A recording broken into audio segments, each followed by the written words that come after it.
قیامت کی نشانیوں میں سے ایک نشانی یہ بھی ہے کہ آگ کا نکلنا مدینہ منورہ سے آگ کا نکلنا۔ تو سب سے پہلے میں آپ کے سامنے ایک احادیث مبارکہ رکھوں گا اور اسی کی تفصیل میں چند باتیں عرض کروں گا۔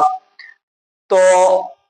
حضرت ابو ہریرہ رضی اللہ تعالی عنہ فرماتے ہیں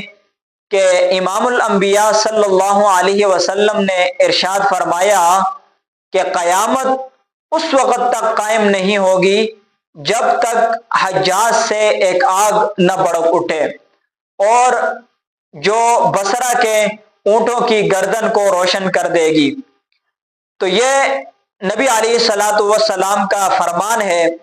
اور اس کے راوی حضرت ابو ہریرہ رضی اللہ تعالی عنہ ہیں کہ جو حدیث میں نے آپ کے سامنے پیش کی،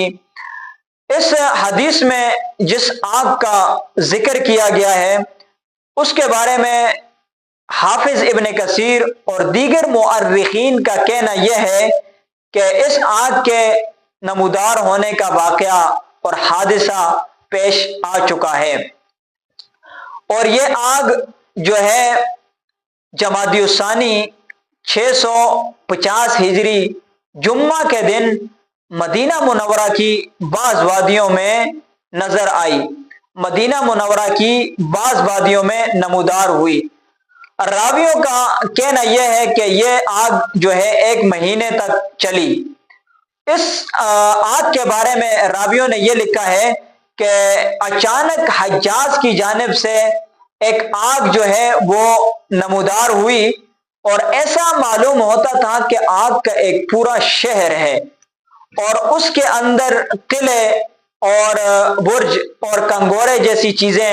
موجود ہیں اس آگ کے اندر، یعنی ایسا لگتا تھا کہ اس کے اندر ایک پورا شہر ہے، یعنی قلعے ہیں اور اس طرح برج ہیں، کنگورے، ان جیسی چیزیں انسان کو دیکھنے والے کو یوں معلوم ہوتا تھا کہ اس آگ کے اندر اس طرح کے ایک قلعے اور برج وغیرہ یہ چیزیں نظر آ رہی ہیں۔ اس کی لمبائی جو ہے وہ 4 فرس اور چوڑائی جو ہے وہ 4 میل تھی۔ آگ کا سلسلہ جس پہاڑ تک پہنچتا یا جس جگہ تک پہنچتا تو وہ آگ جو ہے اس پہاڑ کو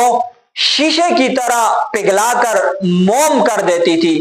اور اس کے بارے میں یہ لکھا ہے کہ اس کے جو شعلے ہیں ان میں جو ہے بجلی کی کڑک جیسی آواز اور دریا کے موجوں جیسا اس کے اندر جو ہے وہ جوش پایا جاتا تھا، اور یہ محسوس ہو رہا تھا کہ اس آگ کے اندر سرخ اور نیلے رنگ کے دریا بہہ رہے ہوں، اور وہ آگ اسی کیفیت کے ساتھ مدینہ منورہ تک پہنچی۔ مگر عجیب بات یہ ہے کہ آگ کے جو شعلے ہوا سے مدینہ منورہ کی طرف آتے تھے تو وہ ان کے اندر ایک قسم کی ٹھنڈک تھی، اور علماء نے لکھا ہے کہ آگ کی جو لپٹیں ہیں مدینہ کے تمام جنگلات کو روشن کی ہوئی تھی، اور یہ بات بھی تھی کہ اس وقت اس آگ کی روشنی سے مدینہ منورہ کے اندر کئی لوگ رات کے وقت کام کاج کیا کرتے تھے، اور بعد نے یہاں تک بھی کہا ہے کہ اس آگ کی روشنی سے سورج اور چاند کی روشنی جو ہے وہ بھی مانند پڑ گئی تھی اور مانند ہو گئی تھی۔ اور اسی طرح مکہ مکرمہ کے اندر بعض لوگوں نے یہ شہادت دی کہ جو اس وقت یمامہ اور بصرہ کے اندر تھے تو انہوں نے بھی یہ کہا کہ ہم نے اس آگ کو وہاں بھی دیکھا ہے۔ اور اس آگ کی عجیب کیفیت یہ لکھی ہے کہ یہ آگ جس پتھر تک پہنچتی تو اس پتھر کو کوئلہ کر دیتی تھی، یعنی پتھر کو پگھلا کر کوئلہ بنا دیتی تھی، اور لیکن درختوں وغیرہ پر اس آگ کا کوئی اثر نہیں ہوتا تھا۔ اس کے بارے میں علماء اکرام نے ایک بات یہ لکھی ہے کہ حرم مدینہ کے اندر اور حرم مدینہ سے باہر تو ایک پتھر تھا جس کا آدھا حصہ حرم مدینہ کے اندر تھا اور آدھا حصہ حرم مدینہ سے باہر تھا، تو وہ آگ جب